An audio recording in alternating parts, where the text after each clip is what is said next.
Hey, welcome back. And today's part 4, we are going to be jumping into the garden containers as well as the walkway here.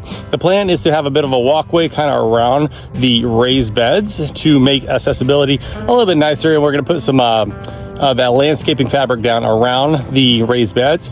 After that, we're going to put the hardware fabric, that chicken wire looking stuff, inside the bottom of the raised beds here. We're probably not going to do the fabric there. And then, fill it with cardboard and the material. And eventually, no need to mess with the grass. That, will come off on its own. So let's jump right in. So and this is the fabric that we're talking about. This is DuraWeb, I believe. Got it over there at Menards. It's like a 25-year fabric. It's, everything resistant. And what we've discovered with our fire pit is after a bunch of rain, it tends to not allow that rain to come through. Yeah, like I said, we have this fabric underneath this fire pit here, and as you can see, it has not allowed the water to go through.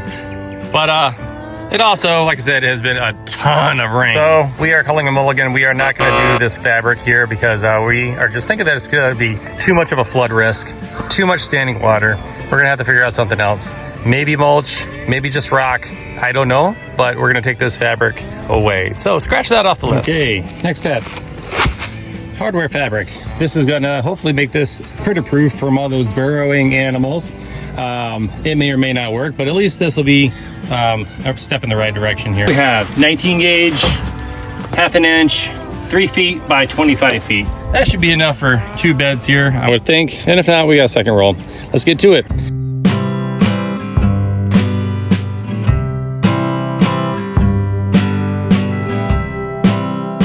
So we are overlapping our 3-foot wire into this 4-foot space here.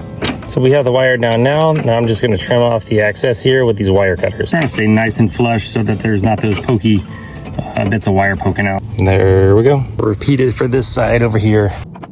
There's my corner work there. Try not to protrude too much. I might actually end up trimming off a little bit more there. I don't want to go completely flush. I want to leave a little bit. But also I don't want this stuff to protrude too much. Okay, let's get this. Let's get it up. No, you missed one. And let's trim it right here. Come on.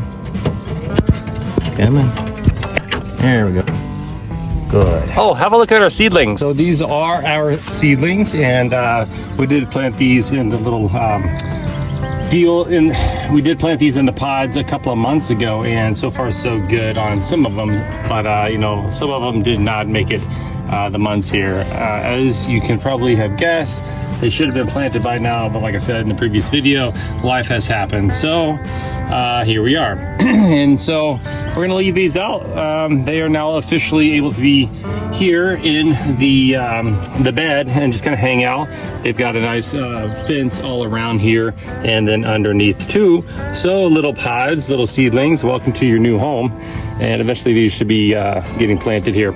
We should have some dirt. We should have some things, going into these beds, as well as in the back there for some of the bigger squashes and melons and stuff like that. Maybe some pumpkins by the end of the year. Who knows?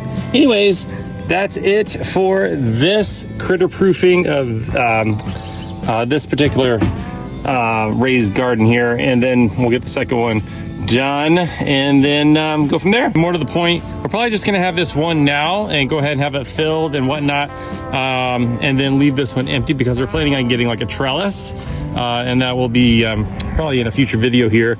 It's on its way, but in order to make sure that we have the adequate spacing here, I want this empty so I can move it back and forth if need be, and we can go ahead and just concentrate on this solo bed for the moment. All right, well, that is it for part 4. Thank you so much, everybody, for watching. Hopefully now these, at least one of these is critter proof, and we're gonna take care of the second one later on. Okay, everybody, thanks so much. Follow along. Go ahead and like the video.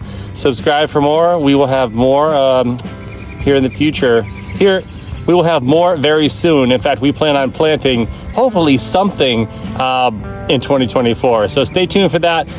It should be exciting. I think it might be pumpkins actually. So we'll see what we can get in the ground this year.